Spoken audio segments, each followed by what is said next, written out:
Hello everyone, success to sociology पर आप सबका स्वागत है। अगर आप लोग इस चैनल से पहली बार जुड़े हैं तो चैनल को सब्सक्राइब करिएगा। क्लास पसंद आए तो वीडियो को लाइक करिएगा और इस चैनल को ज़्यादा से ज़्यादा लोगों तक शेयर कर दीजिएगा। सोशियोलॉजी की क्लास है ये, और क्लास बहुत ही ज़्यादा इम्पॉर्टेंट है और सोशियोलॉजी से संबंधित जो भी एग्ज़ाम होंगे सबके लिए क्लास इम्पॉर्टेंट है। चलिए हम क्लास को शुरू करते हैं। और आज का पहला क्वेश्चन है, इसमें निम्नलिखित में से किसने सूचना समाज को समझने के लिए अत्यधिक महत्व वाले अंतराल के प्रवाह की संकल्पना दी है? ए गोल्डनर, ए टॉफलर, ए गिडिंग्स, ए कैस्टल्स। राइट आंसर बताइए। किसने सूचना समाज को समझने के लिए अत्यधिक महत्व वाले अंतराल के प्रवाह की संकल्पना दी है? ऑप्शन 4 राइट आंसर है, मैनुअल कैस्टल्स। नेक्स्ट क्वेश्चन है, किसने उत्तर औद्योगिक समाज को व्यक्तियों के बीच क्रीड़ा के रूप में परिभाषित किया है जिसमें सूचना पर आधारित बौद्धिक प्रौद्योगिकी का उद्भव होता है? Daniel Bell, Malcolm Waters, Harold Garfinkel, Parsons.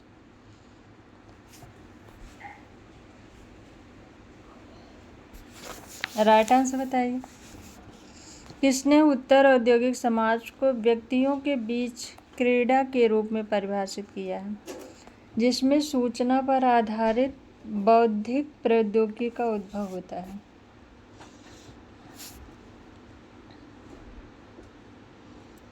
Option first right answer है, डेनियल बेल।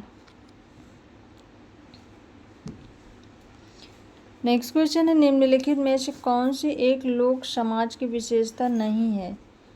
यह छोटा एकल निरक्षर होता है, धार्मिक धर्मनिरपेक्ष पर अभिभवी होता है, अर्थव्यवस्था स्थिति की होती है ना कि बाजार की, स्थिति साधित होती है। राइट आंसर बताइए।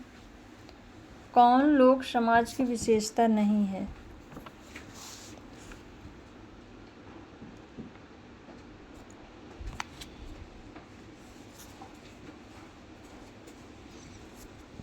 ऑप्शन 4 राइट आंसर है, स्थिति साधित होती है, ये नहीं है।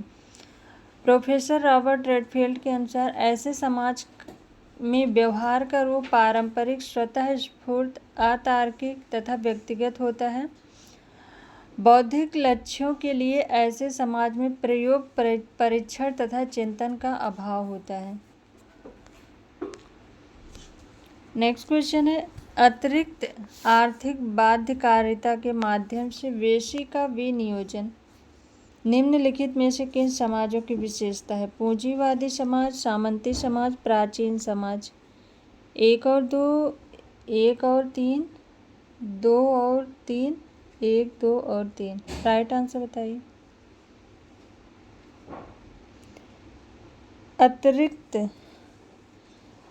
अतिरिक्त आर्थिक बाध्यकारिता के माध्यम से वेशी का विनियोजन, इसे अतिरिक्त मूल्य का सिद्धांत, अतिरिक्त मूल्य की अवधारणा जो कार्ल मार्क्स ने दिया था, उसी को वेशी का विनियोजन भी कहते हैं। और ये पूंजीवादी समाज और सामंतवादी समाजों की विशेषता है। ऑप्शन फर्स्ट इसमें राइट आंसर होगा, 1 और 2।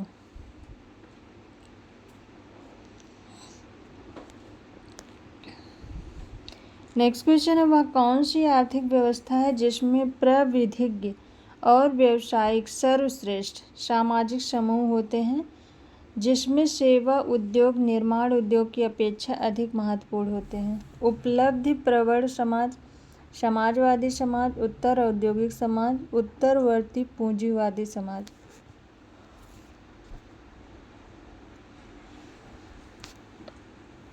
राइट आंसर बताइए। वह कौन सी आर्थिक व्यवस्था है जिसमें प्रविधिक, व्यावसायिक, सर्वश्रेष्ठ सामाजिक समूह होते हैं जिसमें सेवा उद्योग, निर्माण उद्योग की अपेक्षा अधिक महत्वपूर्ण होता है? उत्तर औद्योगिक समाज। ऑप्शन थर्ड राइट आंसर है। नेक्स्ट क्वेश्चन है, निम्नलिखित में से कौन सा एक कथन सही नहीं है?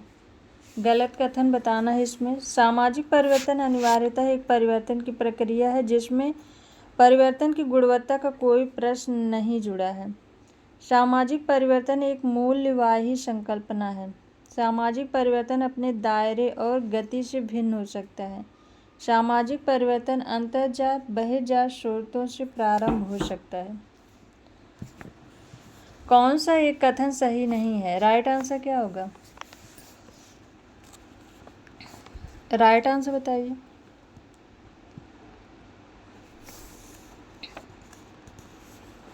सामाजिक परिवर्तन एक मूल्यवाही संकल्पना है। ऑप्शन सेकंड इसमें राइट आंसर है। सामाजिक परिवर्तन एक विश्वव्यापी परिवर्तन है। परिवर्तन कभी एक रेखीय तो कभी बहुरेखीय होता है। सामाजिक परिवर्तन की गति असमान तथा सापेक्षिक होती है और सामुदायिक परिवर्तन वस्तुतः सामाजिक परिवर्तन है। ऑप्शन सेकंड इसमें गलत कथन है। नेक्स्ट क्वेश्चन है, निम्नलिखित में से कौन सांस्कृतिक परिवर्तन में अग्रदूत की भूमिका नहीं निभाता है? अन्य संस्कृतियों से संपर्क, क्रांति, सांस्कृतिक विशेषकों का प्रसार, सांस्कृतिक अनुकूलन। राइट आंसर बताइए। कौन सांस्कृतिक परिवर्तन में अग्रदूत की भूमिका नहीं निभाता है?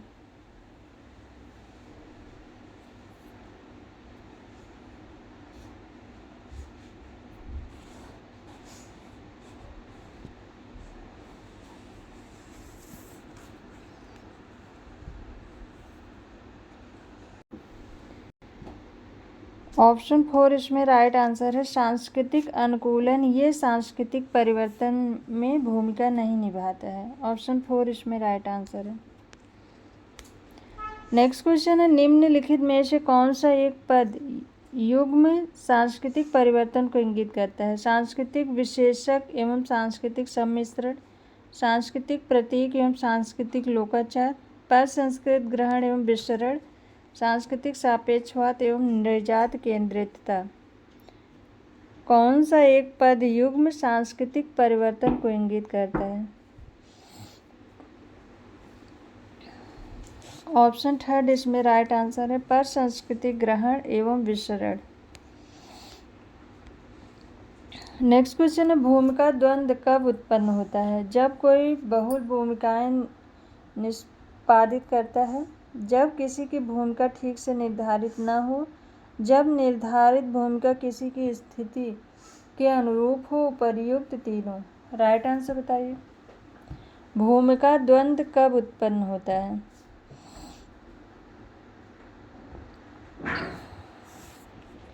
जब कोई बहुल भूमिकाएं निष्पन्न करता है और जब किसी की भूमिका ठीक से निर्धारित न हो, जब निर्धारित भूमिका किसी की स्थिति के अनुरूप न हो, ये तीनों हो जाएंगे। Option third right answer. Option 4 right answer होगा। इन तीनों ही स्थितियों में भूमिका द्वंद्व उत्पन्न होता है। नेक्स्ट क्वेश्चन है, उन अस्थायी सांस्कृतिक प्रतिरूपों एवं संबंधों के लिए किस शब्द का प्रयोग करते हैं जो समाज की आवश्यकताओं को पूरा करने वाले कार्यकलाप को नियंत्रित करने वाले मानकों, मूल्यों, भूमिकाओं और स्थिति से उत्पन्न होता है? एकीकरण, संस्थाएं, समयुग्मन, प्राधान्य। राइट आंसर बताइए।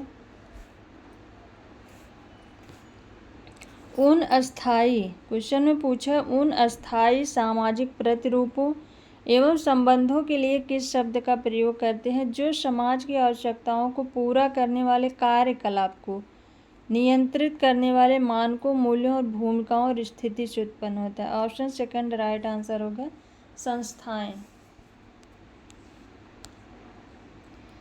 नेक्स्ट क्वेश्चन है, निम्नलिखित में से कौन सा एक कथन समुदाय की संकल्पना को निर्दिष्ट करता है? एक भू राजनैतिक घटना जिसमें एक राष्ट्र की राज्य शक्ति दूसरे राज्य क्षेत्र पर थोपी जाती है। एक समाज में व्यवहृत मानकों और मूल्यों के अनुरूप मानकों एवं मूल्यों का अनुसरण करने वाले समाज या समूह के सदस्य। अपेक्षाकृत बृहत सघनता से बसी एवं विविधतापूर्ण मानव बस्तियाँ, एक ही भौगोलिक क्षेत्र, साझी विशेषताओं और संबंधनानुभूति में सहभागी स्थायी समूह। राइट आंसर बताइए। कौन इसमें समुदाय की संकल्पना को निर्दिष्ट करता है? राइट आंसर बताइए क्या होगा। तो ऑप्शन 4 में समुदाय से संबंधित विशेषताएं हैं। एक भौगोलिक क्षेत्र, साझी भूमिका होती है, संबंध होते हैं, अस्थायी समूह होता है। ऑप्शन 4 इसमें राइट आंसर है। नेक्स्ट क्वेश्चन है, विकासशील समाजों, तृतीय विश्व समाजों की 18वीं शताब्दी के दौरान अस्तित्व दशा क्या थी? औद्योगिक उत्पादन, पारंपरिक औद्योगिक के साथ कृषि, केंद्रीय रूप से योजनाकृत औद्योगिक समाज, सुभिन्न राजनीतिक समुदाय एवं राष्ट्र राज्य। राइट आंसर बताइए। विकासशील समाजों की 18वीं शताब्दी के दौरान अस्तित्व दशा क्या थी? राइट आंसर क्या होगा?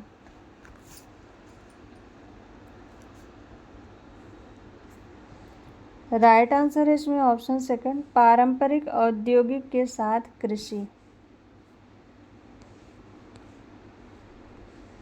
नेक्स्ट क्वेश्चन है, निम्नलिखित में से कौन सा युग्म सही सुमेलित है? सभ्यताकरण की प्रक्रिया शक्ति, व्यवहार और आदतों में परिवर्तन से जुड़ी होती है, एन एलियास। और औद्योगिक समाज कम संकेंद्रित शक्तियों को काम में लाते हैं, हर्बर्ट स्पेंसर। केवल एक सही है, केवल 2 सही है, 1 और 2 दोनों सही है, न 1 सही है और न 2 सही है। राइट आंसर बताइए। कौन सा युग्म सही सुमेलित है? तो सभ्यताकरण की प्रक्रिया शक्ति, व्यवहार और आदतों में परिवर्तन से जुड़ी है, एन एलियास। और औद्योगिक समाज कम संकेंद्रित शक्तियों को काम में लाता है, हर्बर्ट स्पेंसर। दोनों सही है, ऑप्शन 3 इसमें राइट आंसर है।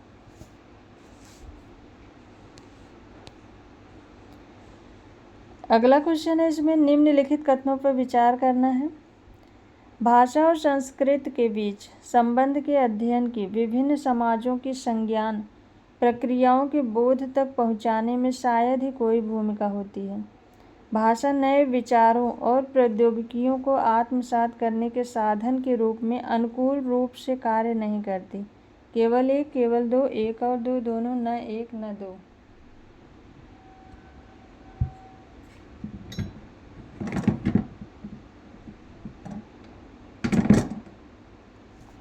राइट आंसर बताइए।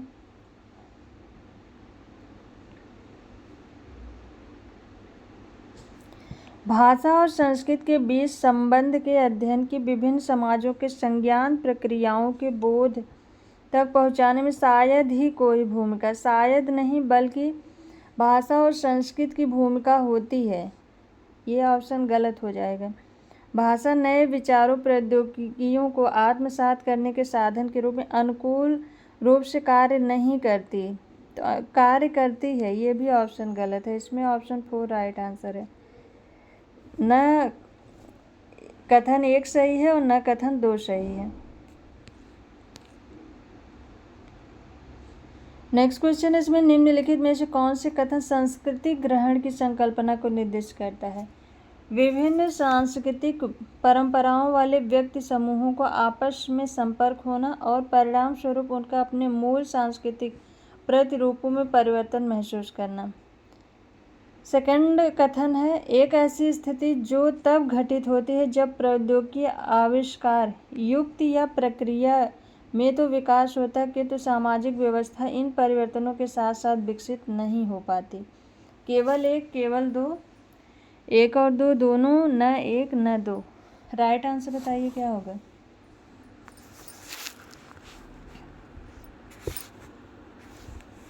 इस क्वेश्चन का राइट आंसर होगा विभिन्न सांस्कृतिक परंपराओं वाले व्यक्ति समूहों को आपस में मिलना और परिणाम स्वरूप अपने मूल सांस्कृतिक प्रतिरूपों में परिवर्तन महसूस करना।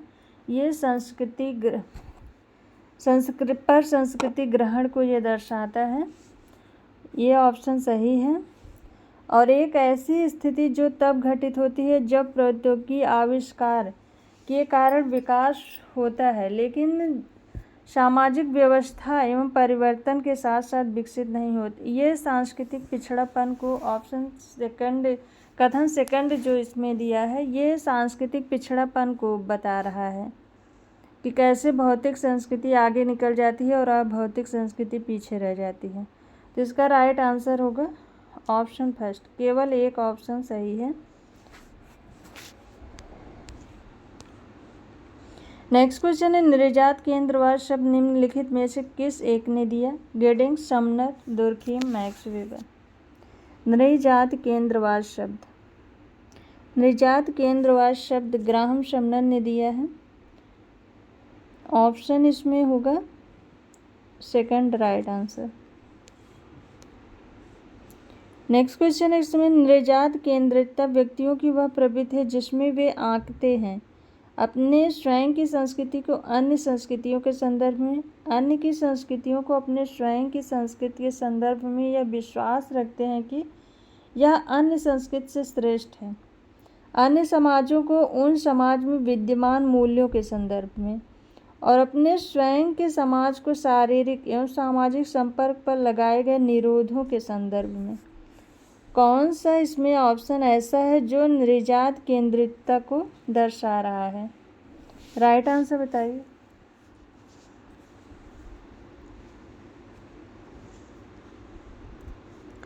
तो इसका राइट आंसर है ऑप्शन सेकंड। अन्य की संस्कृति को अपनी स्वयं की अपनी स्वयं की संस्कृति के संदर्भ में यह विश्वास दिलाना कि यह अन्य संस्कृति से श्रेष्ठ है। ऑप्शन सेकंड इसमें राइट आंसर है। नेक्स्ट क्वेश्चन है, इसमें निम्नलिखित में से कौन सा कथन सांस्कृतिक सापेक्षवाद की धारणा को निर्दिष्ट करता है? दो या अधिक संस्कृतियों के एक दूसरे के संपर्क में आने से सामान्यतः दोनों संस्कृतियों में विभिन्न अंशों में रूपांतरण होता है। संस्कृति के प्रभाव से लोग कुछ वस्तुओं, घटनाओं और रंगों से एक विशेष अर्थ जोड़ देते हैं। केवल एक, केवल दो, एक और दो, दोनों, न एक न दो। राइट आंसर बताइए। कौन सा कथन इसमें सांस्कृतिक सापेक्षवाद की धारणा को बता रहा है? तो इसका राइट आंसर होगा दो या अधिक संस्कृतियों के एक दूसरे के संपर्क में आने से सामान्यतः दोनों संस्कृतियों में विभिन्न अंशों में रूपांतरण होता है। ऑप्शन फर्स्ट, ये ऑप्शन फर्स्ट इसमें सही है, केवल एक। संस्कृत के प्रभाव से लोग कुछ वस्तुओं, घटनाओं और रंगों से एक विशेष अर्थ जोड़ देते हैं। ये ऑप्शन सांस्कृतिक सापेक्षवाद के बारे में नहीं है। ऑप्शन फर्स्ट इसमें राइट आंसर होगा। नेक्स्ट क्वेश्चन है, सांस्कृतिक पश्चाता या सांस्कृतिक विलंबना निम्नलिखित में से किन के बीच अंतर है? एक ही समाज की भौतिक संस्कृति है, विभिन्न समाजों की अभौतिक संस्कृति है, किसी समाज की भौतिक एवं अभौतिक संस्कृति और किसी समाज की आर्थिक एवं राजनीतिक संस्कृति। राइट आंसर बताइए। सांस्कृतिक पश्चाता किन के बीच अंतर है? तो इसका राइट आंसर है ऑप्शन थर्ड, किसी समाज की भौतिक एवं अभौतिक संस्कृति के बीच अंतर है। नेक्स्ट क्वेश्चन है, सांस्कृतिक पश्चाता के सिद्धांत का प्रतिपादक कौन है? Kroeber, Ogburn, Linton, Hobhouse. सांस्कृतिक पश्चाता की अवधारणा सोशल चेंज बुक 1992 में ये बुक प्रकाशित हुई थी, सोशल चेंज, सामाजिक परिवर्तन। इसी बुक में WF ऑकबर्न ने सांस्कृतिक पश्चाता की अवधारणा दी थी और इसके अंतर्गत इन्होंने दो संस्कृति की बात की थी, भौतिक संस्कृति, अभौतिक संस्कृति। और इसमें इन्होंने बताया था कैसे भौतिक संस्कृति आगे निकल जाती है और अभौतिक संस्कृति पीछे रह जाती है। ऑप्शन सेकंड उसमें राइट आंसर था WF ऑकबर्न। नेक्स्ट क्वेश्चन है, विभिन्न सांस्कृतिक समूह के बीच संपर्क द्वारा एक संस्कृति से दूसरी संस्कृति में सांस्कृतिक गुणों के प्रसार को किस रूप में जाना जाता है? पर संस्कृति ग्रहण, विसरण, अंतः संस्कृति ग्रहण सापेक्षवाद। राइट आंसर बताइए।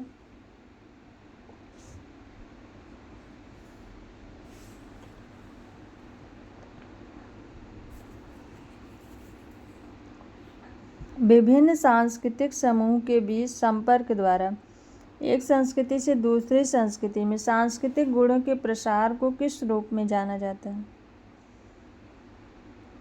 ऑप्शन फर्स्ट राइट आंसर है पर संस्कृति ग्रहण।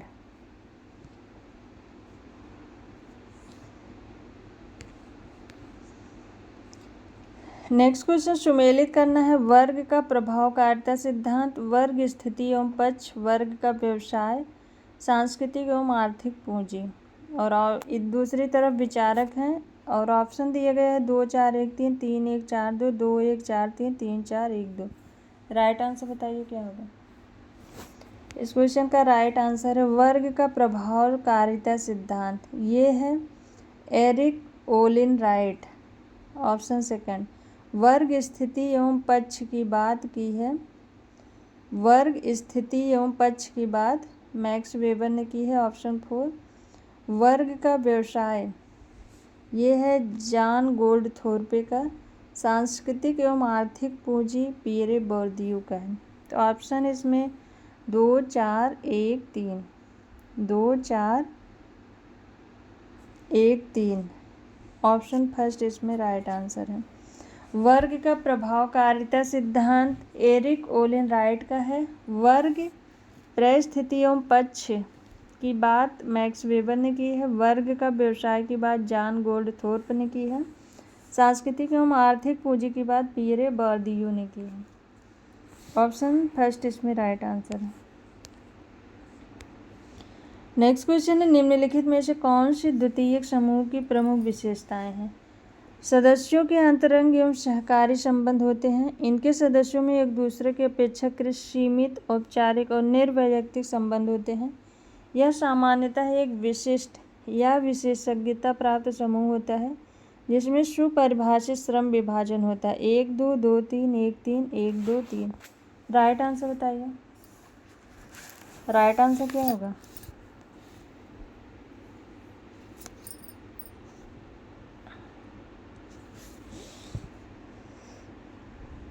सदस्यों में अंतरंग और सहकारी संबंध होते हैं। द्वितीयक समूह की प्रमुख विशेषता कौन सी है? तो इसका राइट आंसर होगा 2 और 3। ऑप्शन सेकंड इसका राइट आंसर होगा।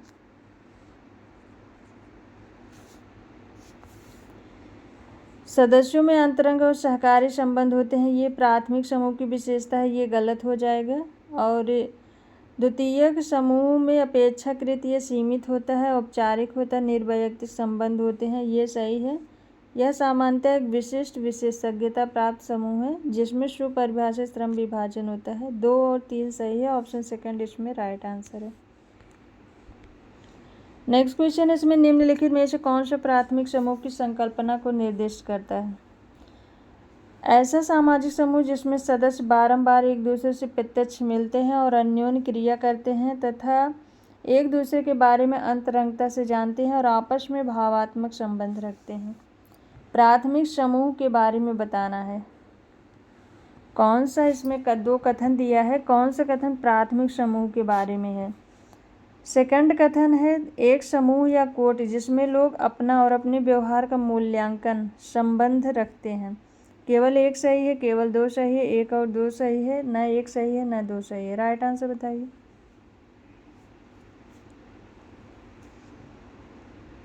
राइट आंसर क्या होगा? इसमें राइट आंसर होगा ऑप्शन फर्स्ट, केवल 1 सही है। ऐसा सामाजिक समूह जिसमें सदस्य बारंबार एक दूसरे से प्रत्यक्ष मिलते हैं, अन्योन्य क्रिया करते हैं, एक दूसरे के बारे में अंतरंगता से जानते हैं और आपस में भावात्मक संबंध रखते हैं, यह ऑप्शन सही है।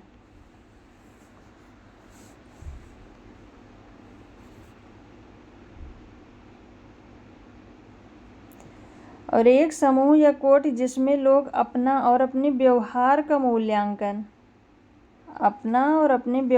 मूल्यांकन संबंध के द्वारा करते हैं, ये नहीं होगा। ये ऑप्शन गलत हो जाएगा। नेक्स्ट क्वेश्चन है, निम्नलिखित में से किस समूह को अंतः समूह की विशेषताओं द्वारा सर्वोत्कृष्ट रूप से वर्गीकृत किया है? प्राथमिक समूह, द्वितीयक समूह, तृतीयक समूह, संदर्भ समूह। अंतः समूह की विशेषता के बारे में मतलब कौन सा ऑप्शन इसमें ऐसा है जो अंतः समूह को व्यक्त करता है? तो प्राथमिक समूह होगा। ऑप्शन फर्स्ट इसमें राइट आंसर है। Option first. और प्राथमिक समूह की अवधारणा C.H. कूले ने दी थी, सोशल ऑर्गेनाइजेशन। इनकी बुक आई थी 1909 में। इसी बुक में इन्होंने प्राथमिक समूह की अवधारणा दी थी। नेक्स्ट क्वेश्चन है, समाज के सदस्यों द्वारा अपेक्षाओं और वस्तुनिष्ठ दशाओं के बीच अंतराल अनुभव करने के परिणाम स्वरूप क्या विद्यमान होता है? सांस्कृतिक पश्चात्ता, सापेक्ष वंचन, सापेक्ष निर्धनता, सांस्कृतिक विघटन।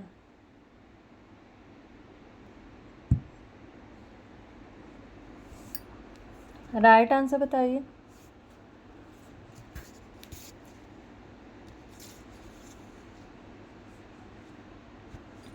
समाज के सदस्यों द्वारा अपेक्षाओं और वस्तुनिष्ठ दशाओं के बीच अंतराल अनुभव करने के परिणाम स्वरूप क्या विद्यमान होता है? ऑप्शन सेकंड इसमें राइट आंसर है, सापेक्ष वंचन।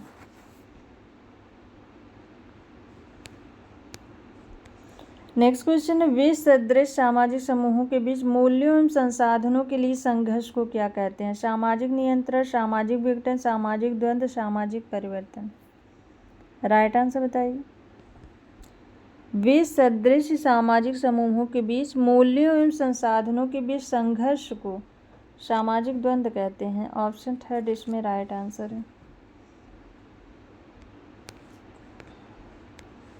नेक्स्ट क्वेश्चन, उस प्रक्रिया को क्या कहते हैं जिसके द्वारा कोई व्यक्ति या समूह अपने समूह से भिन्न किसी दूसरे समूह का सदस्य बनने से पूर्व उस समूह के मूल्य, मानक और व्यवहार प्रतिरूपों को बराबरी की चेष्टा करते हुए ग्रहण करता है? द्वितीयक समाजीकरण, प्रत्याशात्मक समाजीकरण, पुनर्समाजीकरण, गहन समाजीकरण। राइट आंसर बताइए। उस प्रक्रिया को क्या कहेंगे जिसके द्वारा कोई व्यक्ति या समूह अपने समूह से भिन्न किसी दूसरे समूह का सदस्य बनने से पूर्व उस समूह के मूल्य, मानक और व्यवहार प्रतिरूपों को बराबरी की चेष्टा करते हुए ग्रहण करता है? ऑप्शन सेकंड राइट आंसर है, प्रत्याशात्मक समाजीकरण। ये किसी भी समूह का सदस्य बनने से पूर्व ही उस समूह के जो गुण होते हैं उन्हें सीखा जाता है। नेक्स्ट क्वेश्चन है, मर्टन के अनुसार निम्नलिखित में से किसके आधार पर संदर्भ समूह का निर्माण होता है? सापेक्ष समानता, सापेक्ष असमानता, सापेक्ष वंचन, धन और संपत्ति। किसके आधार पर संदर्भ समूह का निर्माण होता है?